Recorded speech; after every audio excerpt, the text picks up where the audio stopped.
How to fix Minecraft not responding, easy and quick. Hello guys, in today's video I'm going to show you how to fix Minecraft not responding. First, just go to settings and then type here background apps.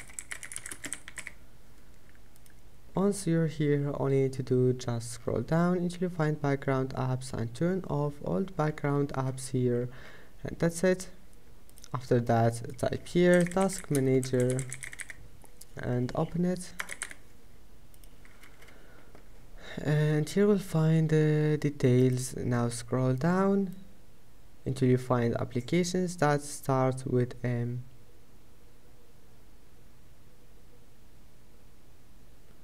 And wait, here's it, applications that start with M. Now just don't close it and go and open Minecraft launcher, and now you will find it here. Let's say that this is Minecraft launcher. Right click on it and click set priority and make it high, and that's it. Then your problem will be fixed, and that's it for this video. If you like this video, don't forget to like and don't forget to subscribe, and see you in the next video.